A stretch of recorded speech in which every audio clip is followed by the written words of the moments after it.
요한계시록 21장 15절부터 읽습니다.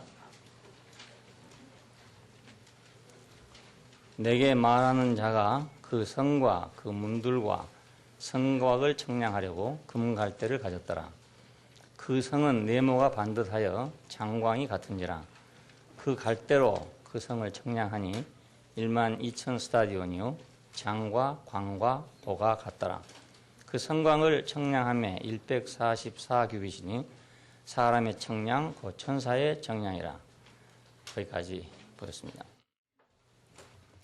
오늘 예루살렘 세 번째 그 성곽의 치수에 대해서 말씀을 드리겠습니다. 먼저 그 성곽을 청량하기 위해서 그 청량 도구가 여기 제시됐는데 그 금갈대라는 것이 제시됐습니다. 금은 신성하고 영원한 것이기 때문에 하나님께 대해서 사용이 됐고 하나님의 속성, 성품 이런 것들을 상징하기 위해서 금이 사용이 됐습니다.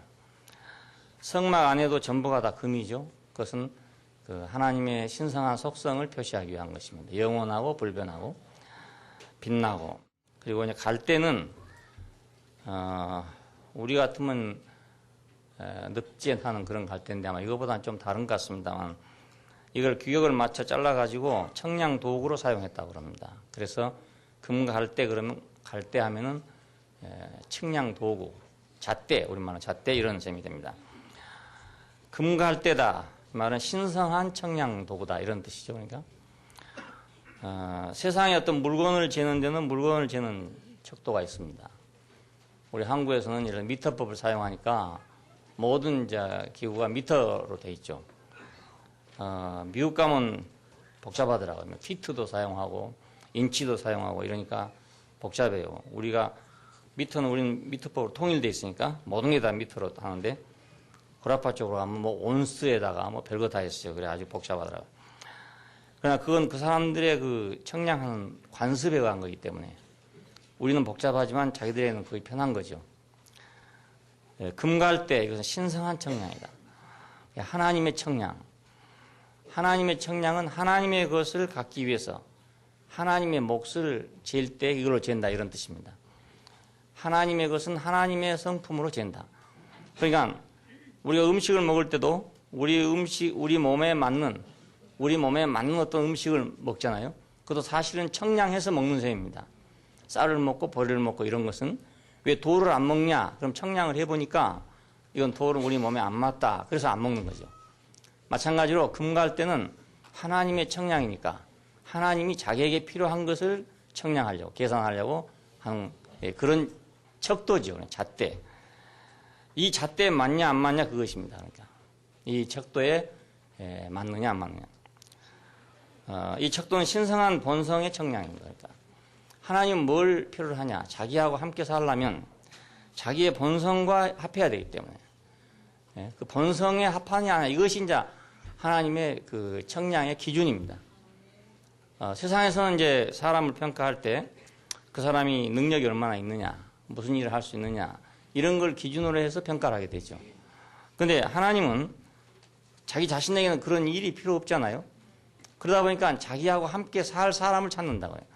함께 살 사람을 찾으려니까 본성이 필요한 거라고요. 자기 자신의 성품과 같아야 되기 때문에.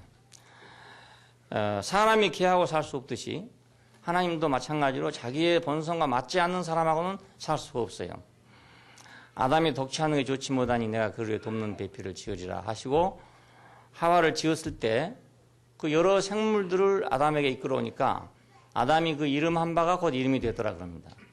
그런데 그 다른 생물들로서는 자기의 배필이 될 수 없었기 때문에 자기의 갈빗대를 빼서 아담을 잠들게 한 후에 갈빗대를 빼서 그걸로 하와를 지었다. 그랬더니 하와가 그걸 보고 하는 말이 내 뼈 중에 뼈요 내 살 중에 살이다. 이렇게 말했다는 것입니다.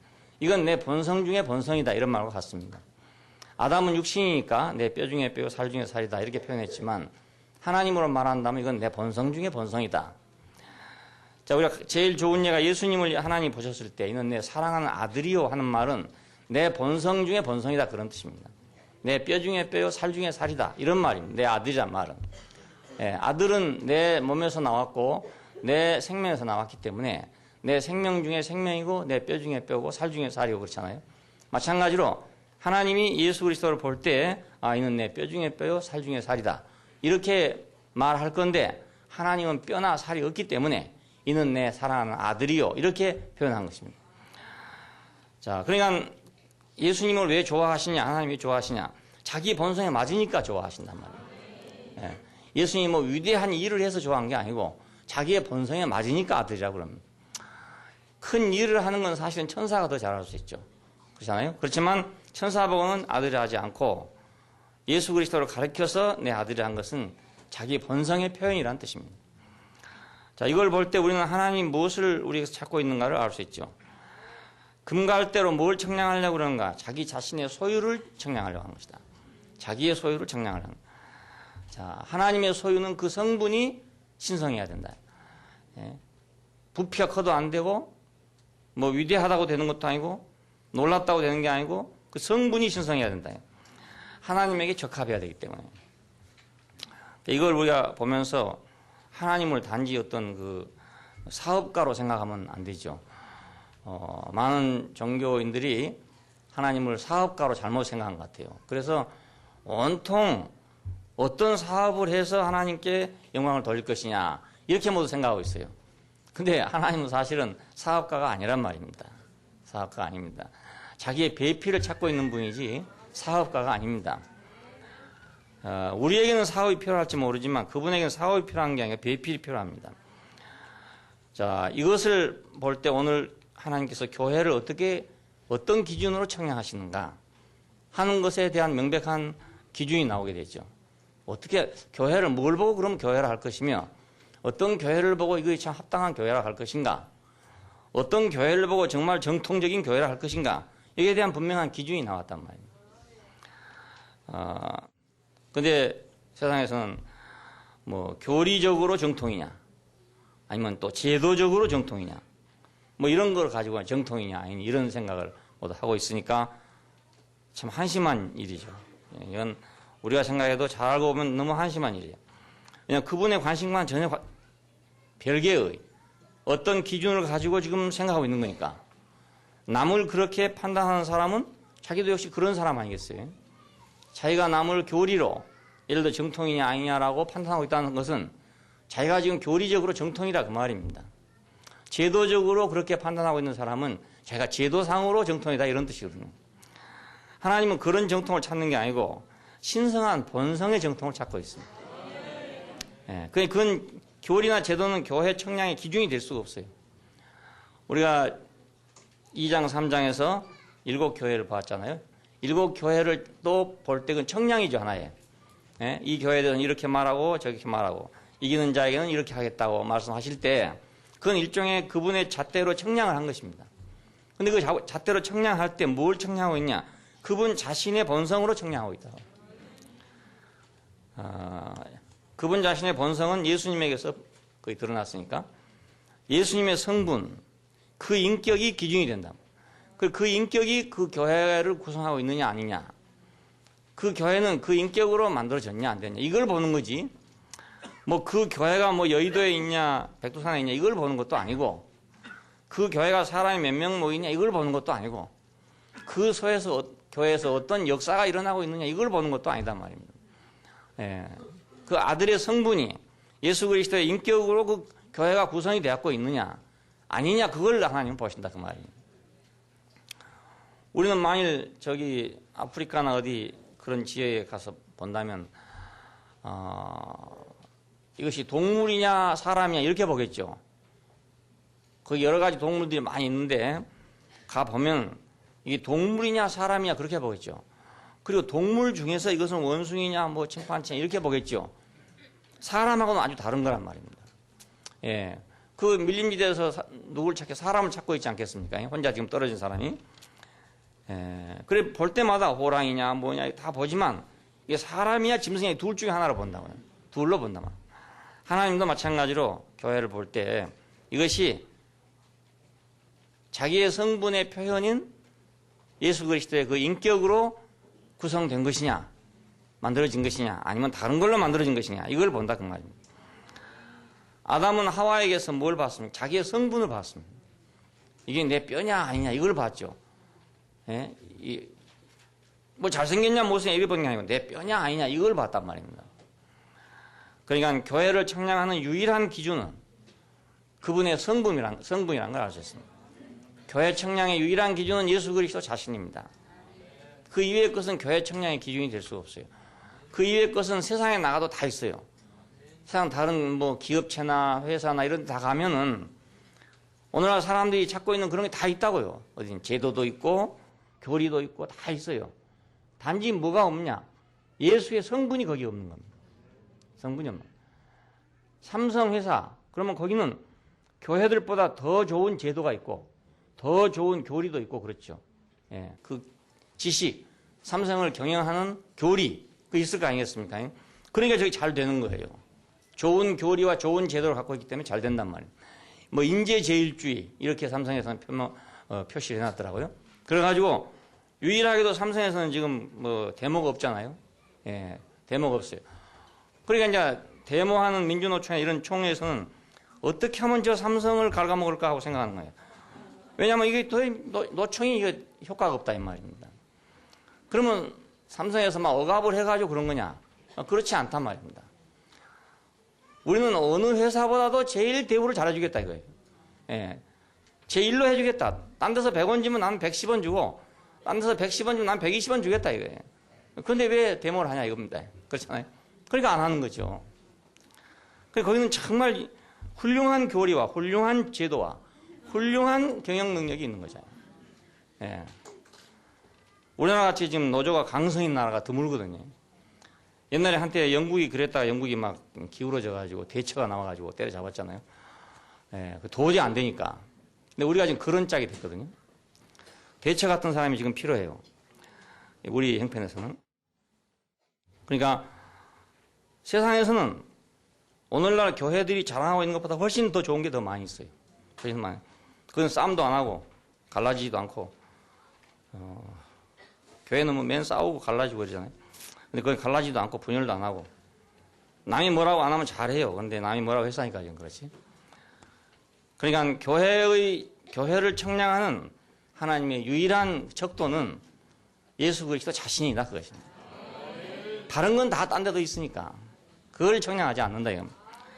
그리고 다른 것으로 청량되어진 것은 하나님의 것이 아니에요. 그래서 삼성회사는 잘 경영되고 있는 훌륭한 회사지만은 그건 하나님 것이 아니죠. 자기 성분이 없으니까. 아무리 거기 좋은 제도가 있고 좋은 교리가 있고 방식이 있다 해도 그건 하나님의 것이 아니잖아요.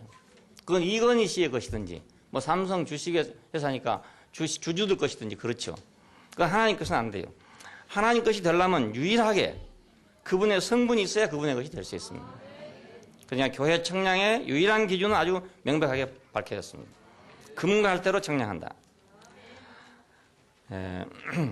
그 11장에 보면은 이제 지팡이 같은 갈대란 말이 나왔었습니다. 근데 여기는 왜 지팡이란 말이 빠졌냐? 지팡이는 징계를 위한 것이었습니다. 그러니까 이미 세루살렘이 왔을 때는 징계가 끝났다 그 말입니다. 징계를 하는 목적은 다루어 가지고 온전하게 하려고 징계를 했잖아요. 근데 세루살렘은 이미 징계를 다 받아가지고 온전하게 된 상태를 의미하기 때문에 지팡이 같은 갈대가 아니고 그냥 금갈대가 나왔습니다. 자, 지팡이 같은 갈대에서 금갈대로 바꿔졌습니다. 11장에서부터 지금 21장까지 오는 동안에 지팡이 같은 갈대는 금갈대로 바꿔진 것입니다. 오늘 우리에게 지팡이 같은 갈대가 있다면 그건 지금 11장에 있는 거고 우리에게 지금 금갈대로 청량하신다면 우리는 지금 21장에 있는 거란 말이에요. 예, 그 안에 비바람이 많이 불었잖아요. 11장부터 21장까지 오는 동안에 비바람이 많이 불었어요.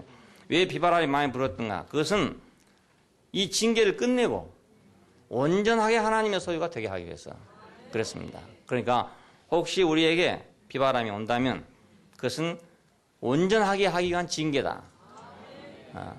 아비가 사랑하는 자녀에게 징계를 한다. 그것은 그 아들을 온전케 하려고 징계하는 것이다.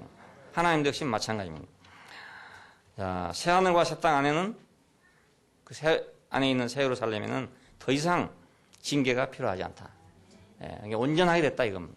나무랄 데가 없다 우리말로 그렇죠. 나무랄 데가 없다. 이것이 징계가 필요 없다 이런 뜻입니다. 야, 그 사람 나무랄 데 없는 사람이야.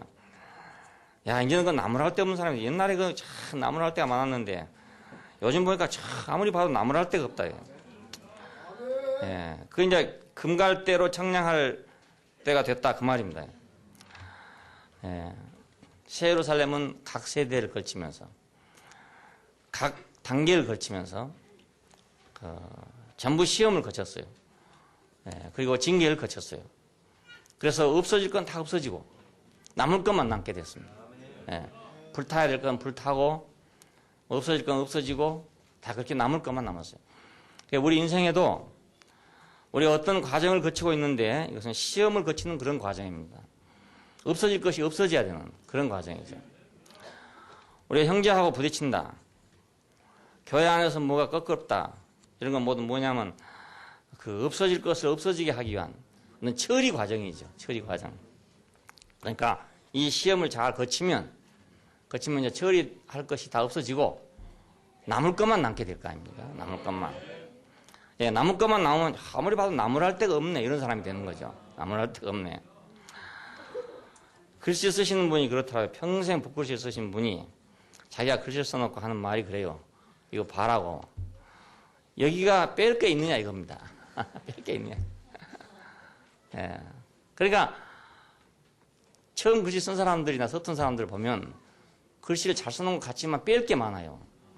군더더기가 많다 이 말입니다. 군더더기가 많아. 그런데 오래 써서 단련된 사람은 아무리 봐도 뺄 게 없는 거예요.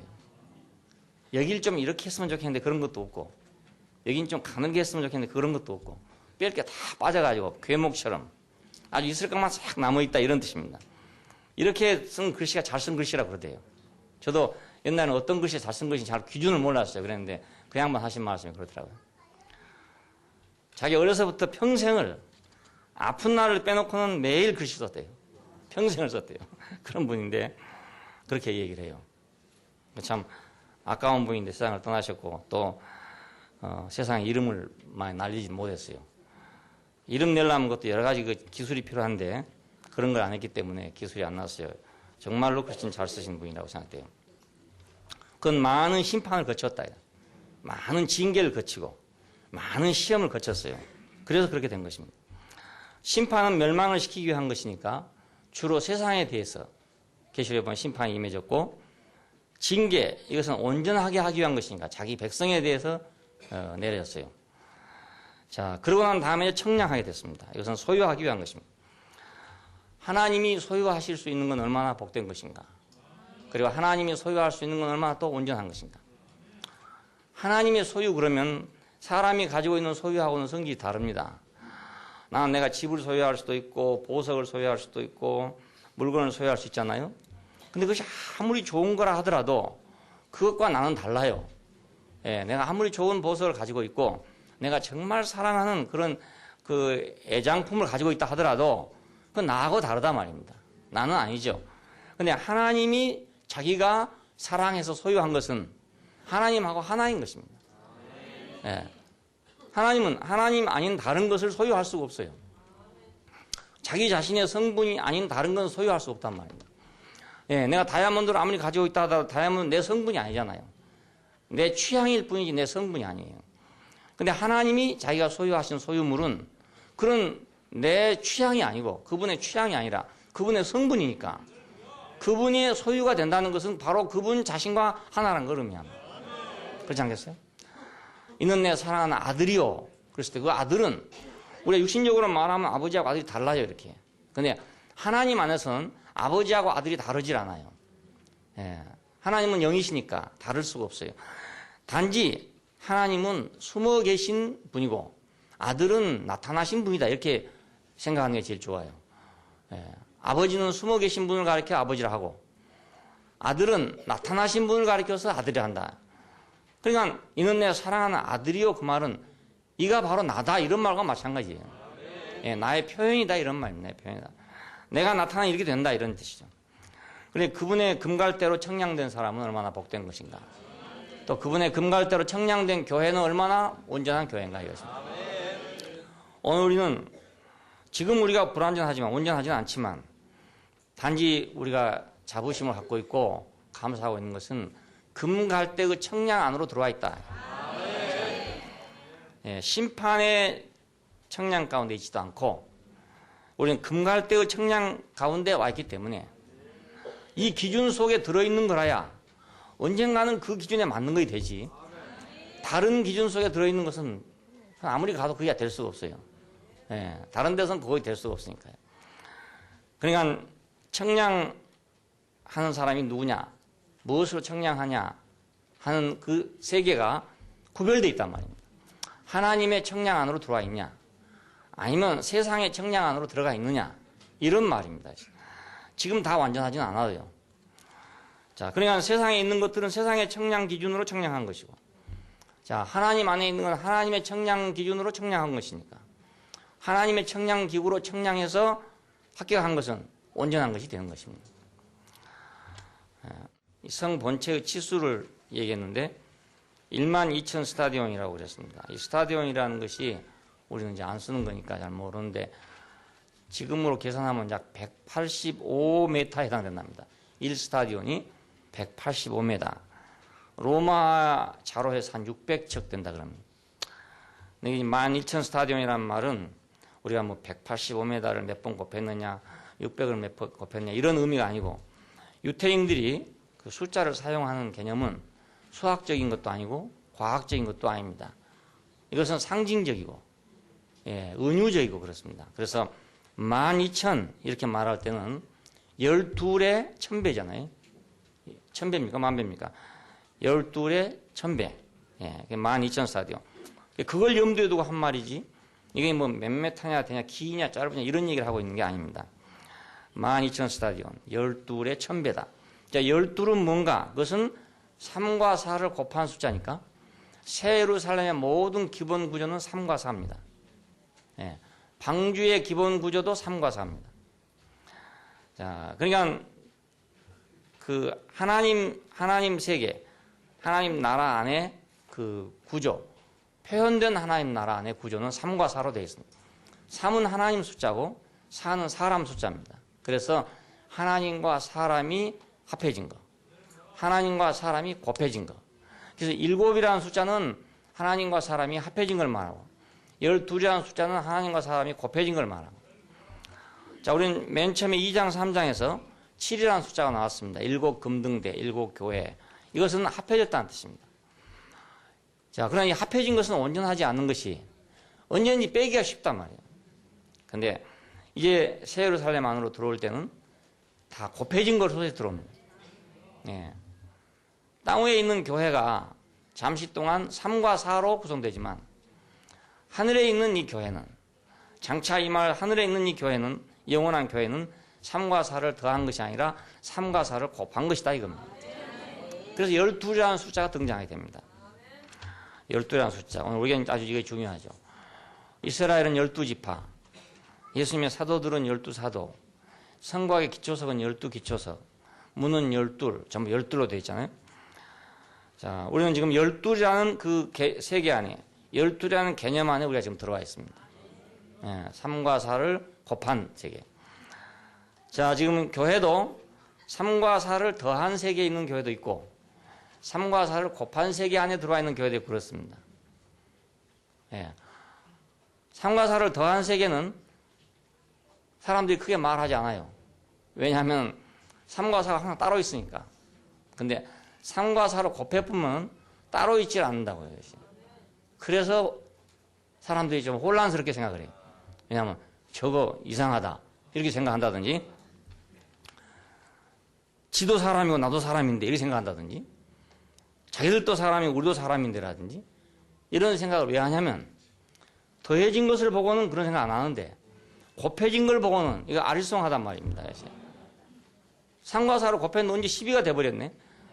3과 4를 더하니까 7이니까 딱 눈에 보였는데 우리 아이들한테 지금 가르치면 그렇잖아요.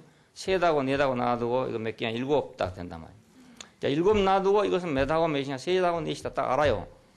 근데 3과 4를 놓고 딱 곱한다 하더니 12이 됐단 말입니다. 그러면 아이들은 잘 모르죠. 뭔가 갑자기 왜 7이 안 되고 12이 됐는가 잘 모를 거 아닙니까? 그래서 그런 오해가 생긴 것 같습니다. 그래서 뭐 자기들이 뭐 하나님이라 한다든지 말이에요. 자기들은 다 된 것처럼 말한다든지 이런 얘기들을 많이 듣죠. 사실 뭐 다 된 것도 아니고 뭐 하나님도 아니죠. 아닌데 자기들이 볼 때는 그렇게 이제 혼란스럽게 보이는 거예요. 그 이 사람 말 들으면 이런 것 같고 저 사람 말 들으면 저렇게 말하고 그러니까 혼란스러운 거예요. 그래서 자꾸 물어보는 거예요. 너는 누구냐? 뭐 너는 근본이 누구냐? 자꾸 이렇게 물어보는 거예요. 혼란스러우니까. 3과 4는 근본을 확실히 알겠는데 12하면 이 근본을 모르겠단 말이에요. 이거 어디서 봤는지 모르겠단 말이에요. 그러니까 자꾸 물어보는 거예요. 너 근본 어디냐? 너 하나님 어디 있냐? 뭐 이런 식으로 묻는다. 너 누구로부터 말미암았냐? 이렇게 묻는다. 자, 예수님 시대에 예수님에게 사람들이 와가지고 이게 제일 어려운 거였습니다. 그래서 어떤 사람들은 네가 그리스도여든 밝히 우리에게 말해라. 언제까지 우리를 이렇게 혼란스럽게 하겠느냐? 이런 사람들이 나왔잖아요. 이건 그 한두 사람만 그런 게 아닙니다. 10이라는 숫자를 보면 다 그렇게 생각합니다. 언제까지 우리를 혼란스럽게 하겠느냐? 너 근본을 좀 얘기해봐라. 본색을 좀 드러내봐라. 네가 도대체 누구냐? 이렇게 묻는 것입니다. 자, 그러면 예수님 뭐라고 대답했습니까? 또 대답이 아주 애매모호한 거예요. 아버지께로 와서 나는 아버지께로 간다든지,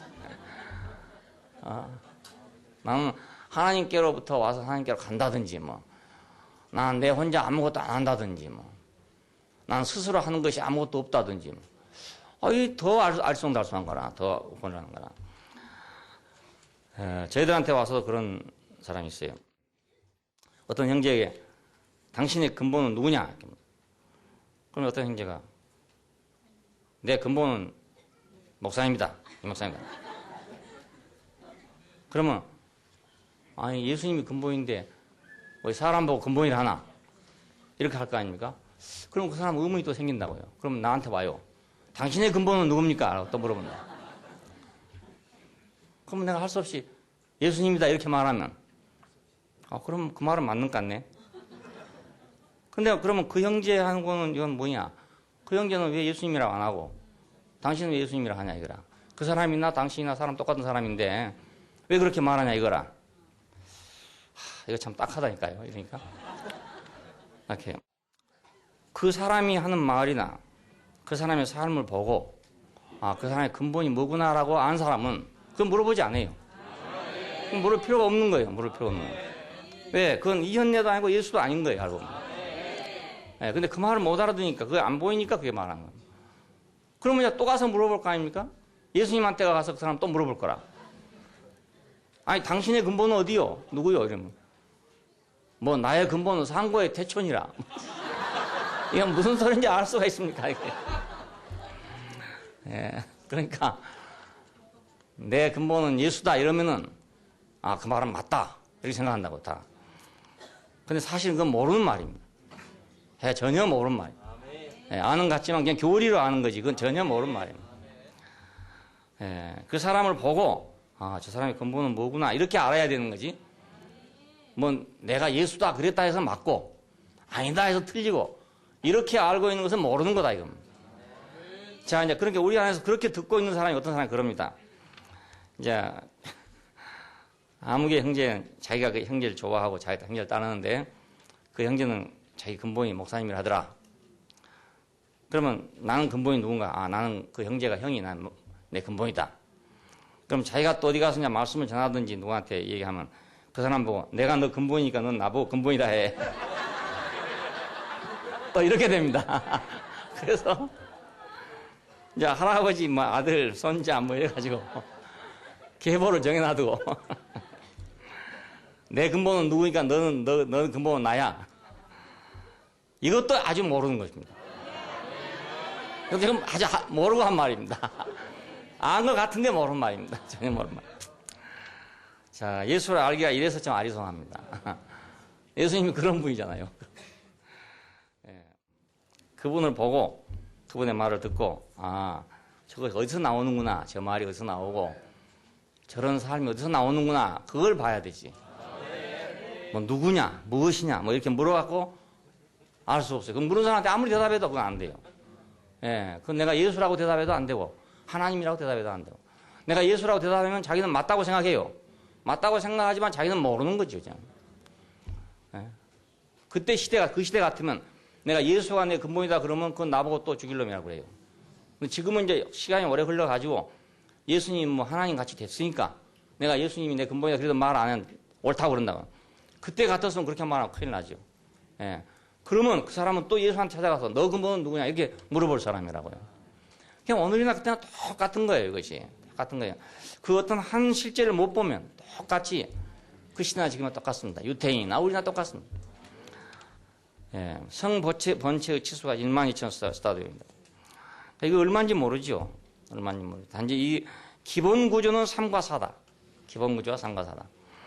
이걸 줄였다가 늘렸다가 늘 그런 거지. 기본 구조는 3과 4다요. 하나님과 사람이 곱해진 것이다. 네모가 반듯하다.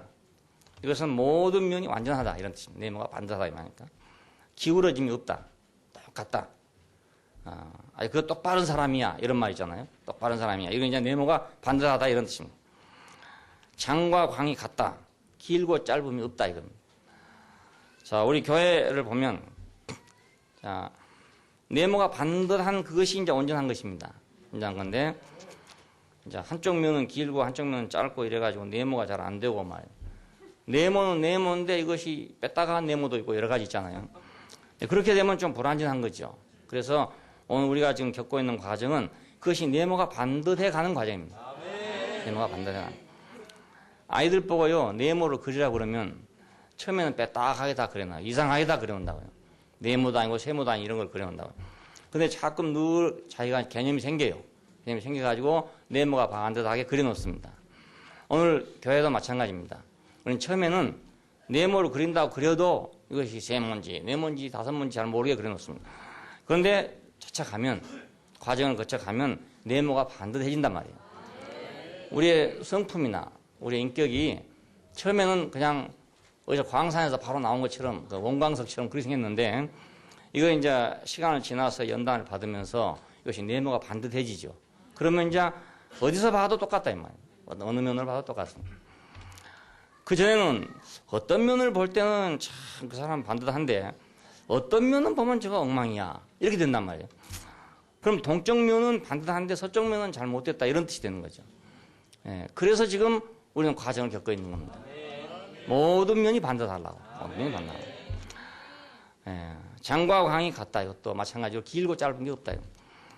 자, 교회 안에서 이제 처음에는 뭐 길고 짧은 게 많아가지고 서로가 네가 길고 내가 짧다 이런 것도 있고, 또 그 사람 자신을 봐도 어떤 것은 참 긴데 어떤 건 참 짧고 이런 것도 있고, 그래가지고 균형이 잘 안 맞는다고요. 근데 우리가 과정을 거치는 것은 뭐 때문에 거치는 거냐? 장과 광이 같게 하려고. 예? 길이가 같게 하려고 지금 하는 겁니다. 그게 다 같아져요, 결국은. 같아지고, 같아진 세계가 자기 눈앞에 보여야 같아지게 됩니다. 예. 그게 안 보이고 내가 같아지게 하려고 그러면, 자르면 또 모자라고, 자르고 모자라고 늘 그럽니다. 이것이 머릿속에 딱 그거 있어야 되는데, 그게 없으면, 잘라놓으면 너무 긴 걸 자른다고 잘라놓으면 너무 잘라져 버리고, 너무 짧은 걸 또 길게 한다면 너무 길어져 버리고 그렇습니다. 그게 잘 안 맞습니다. 네, 자기 속에 이제 길고 짧은 것이 없는 어떤 것이 딱 들어와야, 그래야 그렇게 자를 수 있습니다. 네, 그 톱질을 하면요, 목수들이 옛날에 톱질 하면, 요즘 목수 배우는 건 쉬워요. 톱질도 별로 안 하고 대표질도 안 하고 그러니까. 근데 목수하기 어려운 건 톱질하고 대표질이 제일 어렵답니다. 힘이 들으니까. 근데 이것이 반듯하게 잘라야 되거든요. 요즘에 기계로 자르니까 반듯하게 자르지만 옛날에 손으로 자르잖아요. 근데 이거 어떤 사람은 항상 뺐다가 자릅니다. 우리 집 옆에 목수 한 분이 살았어요. 근데 이분은 항상 자르면 반듯하게 자르질 못해요. 약간 삐뚤어져요. 약간 삐뚤어지니까 늘 맞추면 틀리죠. 평생 그래요. 나이가 많은 분인데. 왜 그럴까? 그 사람 머릿속에는 거의 딱 맞는 게 없는 거예요. 그게 안 들어와 있고 그 뺐다 한 것만 들어가 있는 거라. 그러니까 그렇게 되는 거예요. 그 사람이랑 참 이상해요. 우리가 어떤 행동을 하는데 손으로 한 것 같지만 사실 손으로 한 게 아니고 머릿속에 그 그림이 있어갖고 합니다. 예, 그 그림이 먼저 생겨야 그걸 할 수 있지. 그렇지 않으면 할 수 없어요.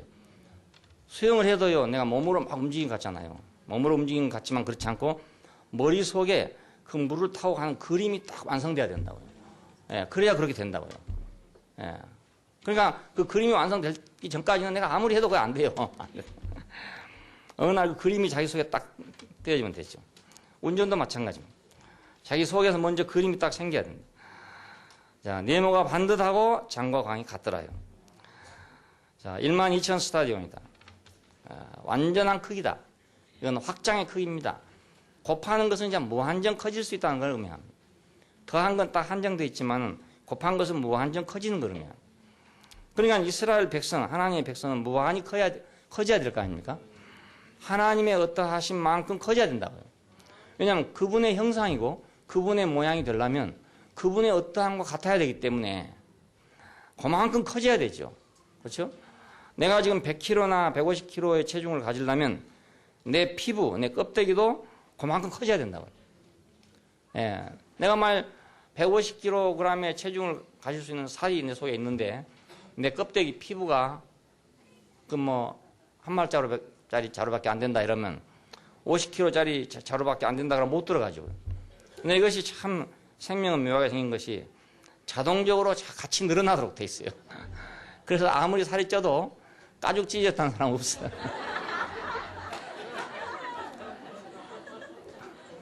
그 살찔 때 같으면 말입니다.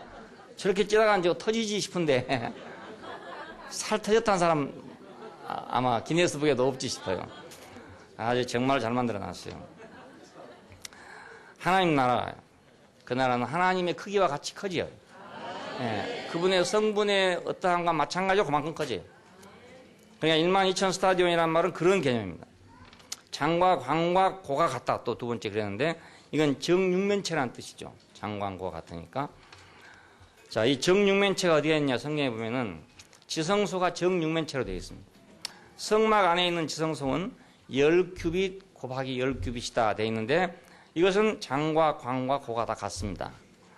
그리고 이제 성전, 그 다음에 성막 다음에 생긴 성전은 20규빗 곱하기 20규빗 그렇게 되어 있습니다. 이것도 역시 정육면체입니다.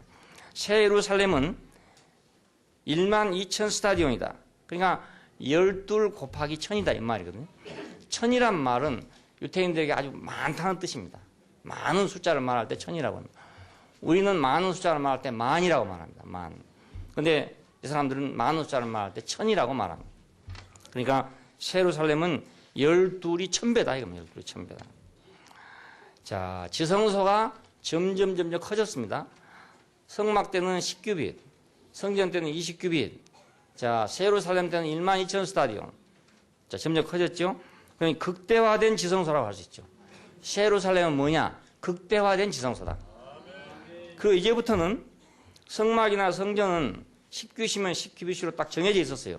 그런데 새 예루살렘은 12 곱하기 1000이니까 이제는 딱 정해진 게 아니고 속에서 살이 찌면 가죽도 같이 늘어나고 뭐 완전 늘어날 수도 있는 그렇게 극대화된 지성소다 그런 뜻입니다. 야, 이 지성소는 이제는 10규빗, 10규빗 이런 것이 아니란 말입니다. 그 딱 제한된 게 아니고 이거 하나님의 성분이 공급된 것만큼 그만큼 커질 수 있는 그런 지성소가 됐습니다. 자, 이런 지성소가 어디 있겠습니까? 그건 생명 안에 있는 거라 이렇게 되죠. 예, 이 생명 안에 있는 것이란 건 인격 안에 있는 것이라 이렇게 되는 겁니다. 예, 물질적으로는 이렇게 될 수가 없어요. 물질적으로 아무리 늘리고 늘린다 하더라도 한계가 있는 거지. 고무풍선을 불어봤자 그게 한계가 있는 거지. 그 무한정 불어날 수는 없잖아요. 예, 그 조그마한 곰딱지 하나 가지고 불면 말입니다. 계속 늘어난다고요. 엄청나게 늘어나요. 늘어나는데 그것이 그렇다고 한없이 늘어난 건 아닙니다. 어느 정도 늘어나면 터지고 맙니다. 자, 성막이나 성전에 있는 지성소는 고무풍선처럼 그럴 수는 있을지 몰라요. 하지만 새 예루살렘이라는 이 지성소는 그럴 필요가 전혀 없는, 예, 가죽 터진 사람 없는 것처럼 이건 영원히 늘어날 수 있는, 영원히 확장할 수 있는, 하나님에게까지 확장할 수 있는, 예, 하나님의 모습까지 확장할 수 있는 그런 극대화된 지성소입니다. 자, 하나님의 경륜의 목표는 뭔가? 이 지성소를 확대하는 것입니다. 예, 왜 그러냐 하면 지성소가 구약시대에는 딱 10규빗인데 장수만 제한된 게 아니고 사람도 딱 대제사장만 1년에 한 번 들어가도록 제한되어 있었습니다. 지극히 제한된 장소입니다. 그러니까 하나님이 거기 계셔서 사람을 만나시긴 하지만 대표자 한 사람만 만난다 그 말입니다. 대표자 한 사람만.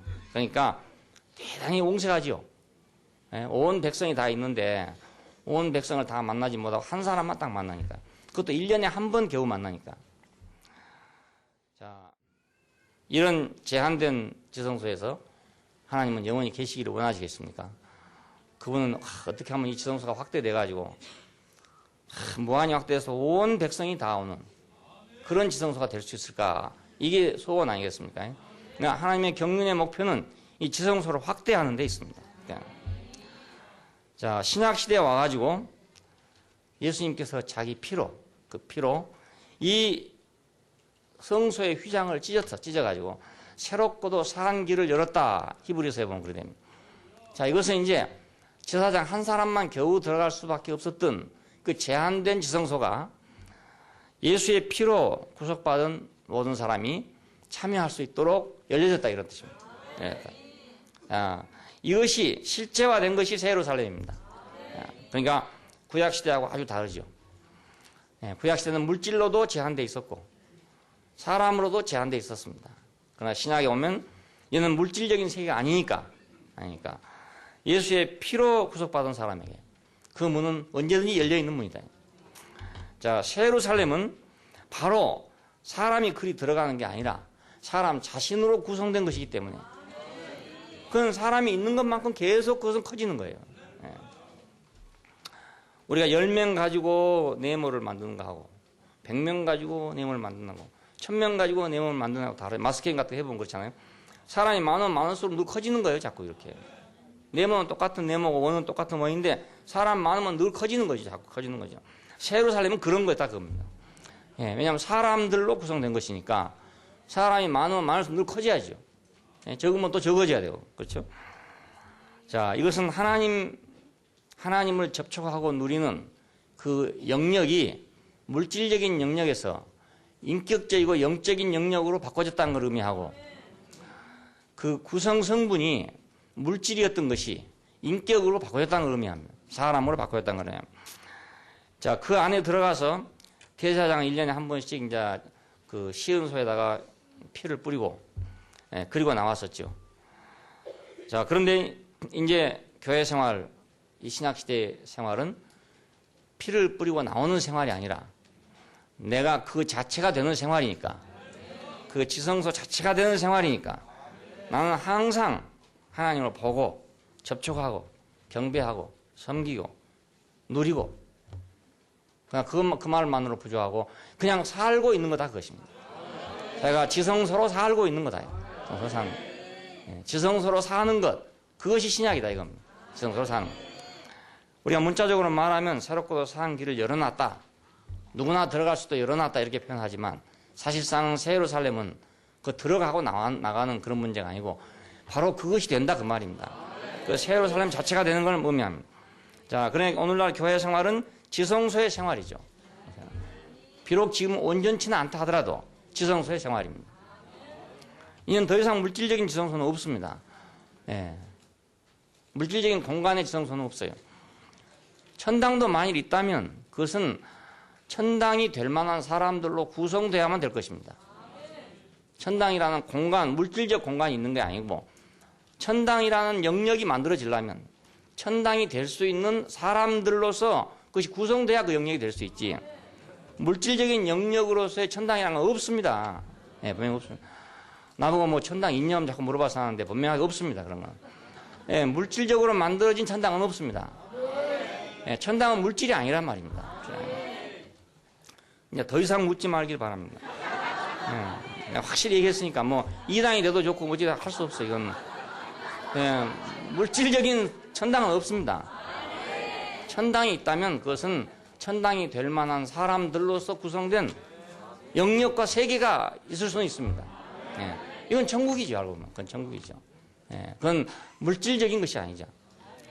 자, 오늘 교회 생활은 지성소의 생활입니다. 지성소의 생활. 지성소 안에 들어가서 하는 생활이 아니라 지성소가 된 생활이다 이 말입니다. 지성소로서. 이건 얼마나 놀라운 것인지 모릅니다. 우리가 구약을 읽다가 신약 안으로 넘어와 논다는 것은 이렇게 놀라운 세계로 넘어오는 것입니다. 성곽의 치수를 얘기했습니다. 아까는 지금 성입니다. 성이고 이것은 성곽입니다. 성곽은 벽을 얘기합니다. 벽. 성벽의 치수는 144규빗이라 했는데 이건 12 곱하기 12이 144가 됩니다. 12 곱하기 12이. 자, 우리는 14만 4천이라는 숫자를 미리 봤었죠. 자, 입 맞은 사람들이 14만 4천이다. 그 다음에 그 어린 양과 함께 시온산에 선 사람들이 14만 4천 이런 말을 봤어요. 이 14만 4천은 144를 1000배한 것입니다. 그것이 14만 4천이죠. 어린 양과 함께 시온산에 선 사람들. 자, 새 예루살렘의 성벽은 12 곱하기 12로 되어 있더라. 이런 얘기니까. 이 12 곱하기 12는 이제 앞으로 14만 4천이 될 것이고, 그렇죠? 무한정 확대될 수 있는 그런 하나님의 백성을 의미합니다. 그러니까 그 성의 성벽은 곧 그 백성이죠. 예, 뭐 성벽이라는 게 보석이로 다른 게 있는 게 아니고 표시는 보석으로 표시되어 있지만은 벽옥이라고 표시되어 있지만 그건 사실은 사람들입니다. 예, 사람들로서 이루어지고 있는 벽입니다. 벽. 사람들로서 이런. 대국교회의 벽은 뭐인가? 벽돌인가? 아니면 콘크리트인가? 아니고 대국교회의 벽은 대국교회 형제들이죠. 대국교회 형제들이 벽이에요. 그래서 어떤 사람은 야, 그거 들어가기 어렵다 이런 사람이 있어요. 들어가기 어렵게 문 한강 열어놨는데 왜 들어가기 어렵습니까? 그 말이 아니고 그 사람들이 잘 못 들어가겠다 이런 뜻이에요. 그게 사람 못 들어 비집고 못 들어가겠다 이런 뜻이 되는 거예요. 그 뭐 구별이 있기 때문에 그렇죠. 무슨 구별이 있기 때문에. 자, 그런데 이 사람들은 그 12에서 12자는 게 곱해서 단지 숫자적으로만 커진다는 의미가 아니고 이것은 죽고 다시 산 부활 생명을 의미합니다. 예, 부활 생명은 늘 곱해가는 사람이라는 곱해가. 부활 생명 안에서는 하나님의 백성의 연합이 온전해진다. 우리가 물질적으로는 그 연합이라는 게 온전할 수가 없어요. 그렇잖아요. 아무리 해도 물질적인 연합은 온전하지 않습니다. 부활 안에서만 이 연합은 온전합니다. 그리고 부활 안에서만 이것은 무한정 확장될 수 있습니다. 택함받고 구속받은 사람들. 14만 4천은 택함받고 구속받은 사람들이었죠. 자, 이 사람들은 결국 부활 안에 들어온 사람들이란 말이에요. 부활 안에 들어온 사람들만 무한히 확장될 수 있는 사람들이에요. 우리가 교회가 무한정 확장되려면 부활 안에서야만 확장이 됩니다. 안 그러면 뭐 어느 지역 교회가 되고 만다든지 뭐 김씨들의 교회가 되고 만다든지 이씨들의 교회가 되고 만다든지 아니면 뭐 창세기 형제들의 교회가 되고 만다든지 뭐 양문의 형제들의 교회가 되고 만 이렇게 되고 마는 겁니다.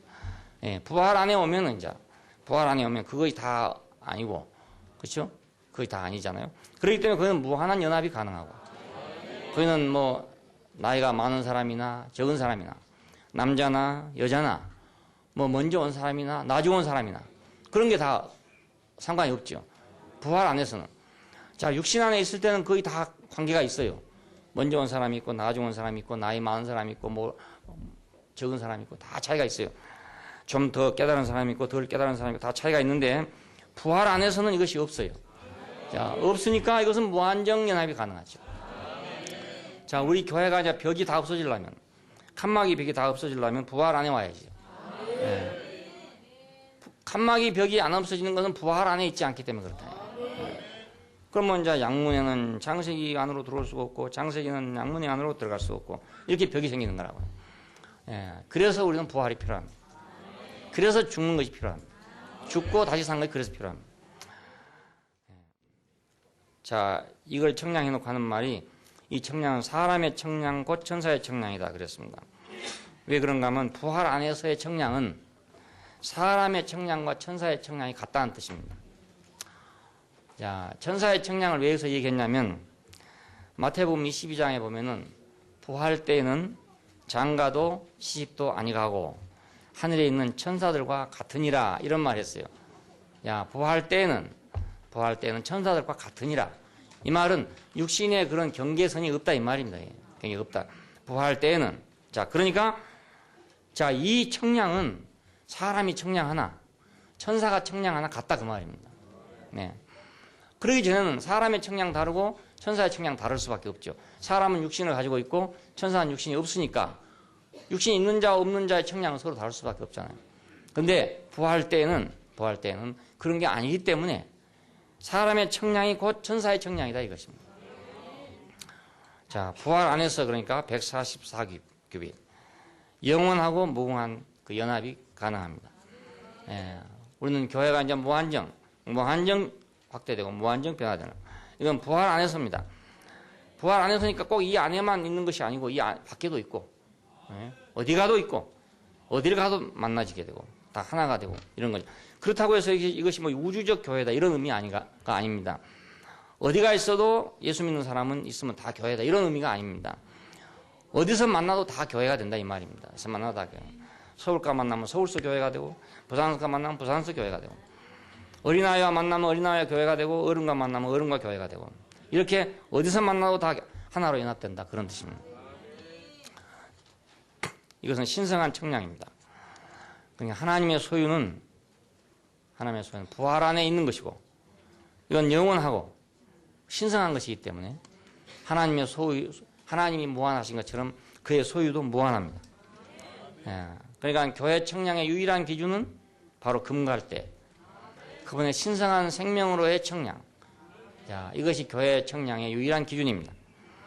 이 벽은 보호를 위한 것, 분별과 보호를 위한 것입니다. 우리가 벽이 이렇게 있는 성벽이 있다는 말은 그 분별과 보호가 있다는 말인데, 벽옥으로 모두 쌓였다고 그랬어요. 이 벽옥은 하나님 색깔을 상징하기 위해서 썼습니다. 영어로는 자스퍼인가 그렇고, 히에라보로는 이아스피스 여기서 나온 말입니다. 그러니까 하나님의 모습의 색깔인데, 벽옥을 안 봤기 때문에 잘 모르겠어요. 사전을 보니까 색깔이 여러 가지래요. 여러 가지 색깔이 있는데, 여기서 사용한 것은 하나님 색깔을 얘기한 것이니까 그 푸른색, 하늘처럼 푸른, 깊고 푸른색을 의미합니다. 근데 하나님 색깔이 어떻게 사람의 색깔이 되느냐, 성벽의 색깔이 되느냐. 이 성벽을 이루고 있는 사람들은 아까 말한 대로 택함받고 구속받은 사람들입니다. 그래서 그분의 성분으로 조성되고 변화된 사람들입니다. 그분의 성분으로 변화되고 조성되기 때문에 하나님의 색깔이 된다 그 말입니다. 하나님 색깔이 된다. 대국교회 사람들은 대국교회 색깔이 있잖아요. 색깔이 있어요. 사람들은 와서 보고 그러더라고요. 뭔지 모르겠는데 하여튼 얼굴은 다 밝다. 그 얼굴이 밝다는 말은 그건 대국교회 색깔이라는 뜻입니다. 예를 들면, 그러니까 어떤 걸 먹고 나면 계속 먹다 보면 그 색깔로 변하는 거예요. 예, 귤 오래 먹으면 노래지듯이 말입니다. 예수 오래 먹으면 예수 빛깔이 난다 이 말입니다. 예, 하나님 오래 먹었으니까 하나님 빛깔이 날 거 아닙니까? 그래서 성곽은 벽옥으로 쌓였고. 그래서 성 전체의 외모, 모습이 벽옥이더라 이건. 자, 이 벽옥은 우리가 앞장에서 본 대로 하나님이 보좌를 베풀었는데, 그렇죠? 보좌를 베풀었는데 보니까 그 벽옥이라고 돼 있어요. 그 모습이 벽옥과 같더라. 그러니까 하나님의 보좌의 모습이 벽옥의 모습이고, 이는 새 예루살렘의 모습이 역시 벽옥의 모습입니다. 이것은 하나님의 백성, 그 벽을 이루고 있는 새 예루살렘의 벽체를 이루고 있는 사람들의 모습이 하나님 모습이더라 그런 뜻입니다. 하나님 모습이더라. 자, 이제 하나님 모습이란 이 말을 가지고 또 그럼 사람 보고 하나님이라 하냐 이런 사람들이 안 생기겠습니까? 하여간 막 굉장히 거기에 대해서 사람들 알레르기가 심해요. 그 하나님 알지도 못하면서 하여튼 굉장히 심해요. 그 하나님이란 말이 하나님 모습이 된단 말이에요. 모습이. 네, 하나님 모습이 된다. 우리 형상을 따라 우리 모양대로 사람을 만들고 그렇잖아요. 하나님을 만들었단 말이 아니고 형상을 따라 모양대로 만들었다 그럽니다. 그래서 사람은 형상을 따라 모양대로 만들어졌으니까 형상과 모양이지. 예? 그러니까 하나님이 형상과 모양이 되는 거지 하나님이 되는 게 아니단 말입니다. 그렇잖아요. 하나님 될 수도 없는 사람은 놓고 왜 하나님이 아니 이래서 한다고요? 아니, 사람이 어떻게 하나님이 되겠습니까? 예? 사람이 어떻게 하나님이 되겠어요? 그 될 수도 없는 사람 보고 하나님 됐냐고 자꾸 물어보면 뭐라고 말하죠? 예? 하나님 될 수도 없는 사람 보고 그렇잖아요. 나무 보고 너 쇠가 됐냐 안 됐냐 뭐 이래서 하면 그 말이 되겠어요? 그런 사람 대답 어떻게 하겠습니까? 그의 형상을 따라 그의 모양대로 우리는 만들어졌습니다. 그래서 우리는 무엇을 먹든지 무엇을 받든지 그 받는 근본의 형상과 모양이 되게 됩니다. 예. 그러니까 벽옥은 하나님의 모습이지만 우리도 그분을 받기 때문에 우리의 모습이 하나님 모습이 된다 그 말입니다. 하나님 모습이 되는 거지 하나님이 된단 말이 아닙니다. 예. 하나님 모습이 된다. 오래 살다 보면 다 색깔이 비슷해지고 모양도 다 비슷해지고 부부간도 오래 살다 보면 얼굴이 비슷해진단 말이 있어요. 진짜로 그런지 아닌지 잘 모르겠는데 그냥 그래요. 그러니까 사람도 오래 살다 보면 인상이 다 비슷해진다. 우리 집에 기회가 어떻게 해서 우리 교회 형제들 다 알아보는지 너무너무 신기해. 예? 일일이 개인적으로 다 교제를 안 했단 말입니다. 우리 걔하고 교제한 일이 없어요. 그런데 그 많은 사람이 오면은 그걸 다 알아요. 이상하더라요. 뭔가 동일한 인상이 있는 모양이라. 같은 어떤 인상이나. 그러니까 이제 우리 성경으로 말한다면 그 성은 벽옥으로 쌓였는데 이런 뜻이나 마찬가지라. 예. 우리 대명 11동에 살 때요. 그 앞에 통장이 있었거든요. 통장. 이놈이 그 집에 가서 얻어먹기도 하고 그래요. 과자도 얻어먹고 그랬는 놈인데 우리 형제들은 과자도 안 준 사람이지만 오면은 짓질 않는데 이 통장만 오면 짓네요. 우리 집 오면 짓어요. 그거 참 이상하더라니까요. 그러니까 그 눈에도 모양이 보인 모양이라. 형상과 모양이 보인 모양이라. 어떤 형상과 모양이 보여. 그래서 주인의 형상과 모양을 닮았기 때문에 아마 친근감을 느끼는 모양이라. 우리도 하나님 색깔이 된다. 하나님 모습이 된다. 하나님 형상이 된다. 하나님 모양이 된다. 자, 그러니까 벽옥으로 쌓였죠. 우리가 그 색깔로 결국 변하는 것입니다. 변해서 나는 잘 모르고 있지만 다른 사람들은 보고 그 사람하고 그 사람하고 같네. 근데 어떻게 조사를 해보니까 둘 다 같은 한교회 다니더라. 이렇게 얘기하는 경우가 들어있어요. 그래서 이제 밖에 나가서 그런 일들을 많이 보는 것 같습니다. 어떻게 여기저기서 만났는데 만나놓고 보니까 각 그 사람이더라. 다 한 사람이더라. 그러니까 우리가 세상과 분별된다는 것은 뭐 교리적으로 뭐 어떤 실행을 해서 뭐 그 사람들하고 뭐 다르게 막 어떻게 모양을 꾸미고 다르게 살고 뭐 그 사람들 안 한 짓 하고 뭐 이래서 구별되는 게 아닙니다. 우리의 삶 자체가 하나님 모습을 살아가는 삶이 되면 그것 자체가 분별이 되게 됩니다. 일부러 분별하려고 그런 게 아니잖아요. 생명이 그렇게 분별이 된단 말이에요. 저절로 그게 분별이 돼요. 그러니까 이 분별되는 것이 곧 보호가 되게 됩니다. 분별돼야 보호가 되죠. 분별 안 되면 보호가 안 됩니다. 세상 사람들이 우리 보고 말입니다. 자기들하고 똑같은 얼굴을 보이면은 가자고 할 거 아닙니까? 어디 가자고 같이. 자기 간데 가자고 할 거 아닙니까? 얼굴이 같이 보이면 말입니다. 근데 얼굴이 같이 안 보이면 가자고 안 할 거 아닙니까? 그러니까 자연히 그 얼굴의 모습이 보호가 되는 거죠. 보호가 되는 거죠. 친한 처지에 가자 해서 한테 안 갈 수도 없고 말입니다. 안 가면 원수질 것 같고 막 이런단 말이에요. 근데 얼굴을 딱 보더니 가자 말 안 한단 말입니다. 그럼 저절로 보호가 되는 거 아닙니까? 저절로 보호가 되죠. 나는 뭐 지금 예수 믿으니까 뭐 이렇고 저쪽은 막 이렇게 하면 뒤로 돌아가면서 뭐 지도 별거 아닌 놈이 뭐 이런다 이러고 할 건데 말입니다. 얼굴을 보니까 도저히 가자 말이 안 나온다 이겁니다. 그래서 그냥 자기 혼자 가는 거예요. 자넨 여기 있게 나는 갔다 오겠네. 그러면 그 사람은 저절로 보호가 되잖아요. 저절로. 우리가 하나님을 살아내는 그것이 저희를 보호가 됩니다. 그게 어디 가서든지 자기가 그걸 살아내야 보호가 돼요. 직장에 가서도 뭐 자꾸 가자에 싸가지고 나 할 수 없이 뭐 어디 갔다 왔다고 뭐 이래서 그건 분별이 확실하게 안 됐다 이 말이거든요. 그 사람들이 볼 때 분별이 안 된 거죠. 나를 볼 때. 내가 확실하게 살았으면 그 사람들이 보고 저건 데려가야 재미없겠다 싶으면 안 데려간단 말입니다. 그럼 저절로 보호가 되는 거 아니겠어요? 저절로 보호가. 하나님 표현의 삶, 그것이 분별과 보호가 됩니다. 교리나 제도나 의식으로 자신을 분별하려고 하면 사람들은 그걸 욕하게 된다고요. 그리고 이 종교와 저 종교 사이에 또 갈라져가지고 그 표시 하나 때문에 서로 싸우는 거예요. 뭐 머리에 수건을 썼냐 안 썼냐 갖고 싸우고 있죠. 집회장소에서 뭐 올겐을 쓰냐 안 쓰냐 갖고서 싸우고 있죠. 치사한 게 정말 많아요. 발을 닦냐 안 닦냐에 따라서 싸우고요. 그 밀가루떡 하나 가지고 막 그걸 먹냐 안 먹냐 가지고 또 서로 옳다 그렇다. 정말로 치사해요. 정말 치사해요.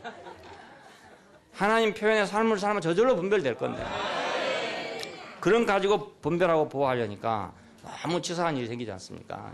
그러니까 우리는 하나님을 살아내는 삶이 그 치수에 맞게 살아내는 삶이 곧 성곽이 된다. 그 금갈대로 청량하는 치수에 맞는 삶, 그것이 오늘 교회의 삶입니다. 기도하십시다. 감사하신 아버지 하나님, 이렇게 어지럽고 복잡한 세상 속에서 무엇으로 우리를 청량해야 될지 모르는 이런 암담한 세상인데 주님께서 당신 자신으로 척도를 세우시고 우리를 청량하시러 오신 것을 감사합니다. 우리가 당신의 청량에 맞는 사람들이 되기를 원하고 당신의 청량의 범위 속에 우리를 이끌어 주신 것을 감사합니다. 우리가 이제는 지팡이 갈 때가 끝나고 금갈대로 청량하는 세계로 우리를 불러주시고 우리가 그 안에서 흠없고 온전한 사람들로서 네모가 반듯하고 장과 광이 같고 장과 광과 고가 같은 이 흠없는 청량 안에 우리가 들어오게 해주시기를 원하며 우리가 이것을 목표로 해서 살기를 원합니다. 우리가 날마다 이 삶을 살아냄으로써 우리의 모습이 벽옥의 모습이 되기를 원하고 누가 볼 때 모두가 다 벽옥으로 한 보석으로 보일 수 있게 되기를 원합니다. 주 예수님 이름으로 기도합니다. 아멘.